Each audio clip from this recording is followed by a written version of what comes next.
Hello 2026 Kerala ബജറ്റിനെ പറ്റിയിട്ടാണ് നമ്മൾ നോക്കിക്കൊണ്ടിരുന്നത്. അപ്പോൾ 2 ഷോർട്സുകൾ ഓൾറെഡി അപ്ലോഡഡ് ആണ്. അപ്പോൾ അതിനകത്ത് ആദ്യത്തെ ഷോർട്സിൽ കേരള ബജറ്റിനെ പറ്റിയിട്ടുള്ള ഇൻട്രൊഡക്ഷനും രണ്ടാമത്തെ ഷോർട്സിൽ കേരള ബജറ്റ് 2026 ഇംപ്ലിമെന്റ് ചെയ്യാൻ പോകുന്ന പദ്ധതികളെ പറ്റിയിട്ടുള്ള കാര്യങ്ങളുമാണ് നമ്മൾ പറഞ്ഞുകൊണ്ടിരുന്നത്. അപ്പോൾ ഇന്നത്തെ വീഡിയോയിലും നമ്മൾ അത്തരത്തിൽ കേരള ബജറ്റിലുള്ള ആശയങ്ങളെ പറ്റിയിട്ടാണ് ഡിസ്കസ് ചെയ്യാനായിട്ട് പോകുന്നത്. അപ്പോൾ ഇപ്രാവശ്യത്തെ 2026 കേരള ബജറ്റിൽ സർക്കാർ ജീവനക്കാരുടെ ശമ്പള പരിഷ്കരണത്തിനായിട്ട് 12ാമത് ശമ്പള പരിഷ്കരണ കമ്മീഷനെ പ്രഖ്യാപിക്കുകയുണ്ടായി. അപ്പോൾ സർക്കാർ ജീവനക്കാരുടെ ശമ്പള പരിഷ്കരണവുമായിട്ട് ബന്ധപ്പെട്ട് 12ാമത് ശമ്പള പരിഷ്കരണ കമ്മീഷനെ പ്രഖ്യാപിച്ചതാണ് ഈ കേരള ബജറ്റ് 2026.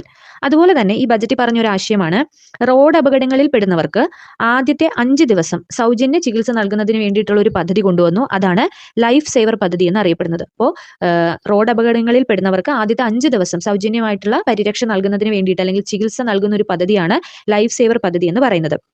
ഈ ലൈഫ് സേവർ പദ്ധതിക്കായിട്ട് 15 കോടി രൂപയാണ് ബജറ്റിൽ വകയിരുത്തിയ തുക എന്ന് പറയുന്നത്.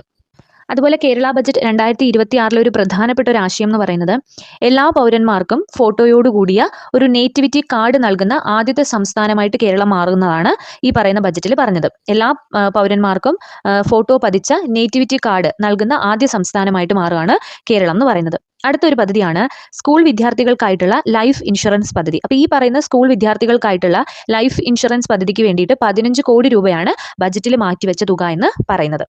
അതുപോലെ പരിഷ്കരിച്ച സർക്കാർ ജീവനക്കാരുടെ ആരോഗ്യ ഇൻഷുറൻസ് പദ്ധതിയായിട്ടുള്ള മെഡിസെപ് 2.0 നിലവിൽ വരുന്നത് 2026 ഫെബ്രുവരി 1 ഓൾറെഡി നിലവിൽ വന്നു കഴിഞ്ഞു.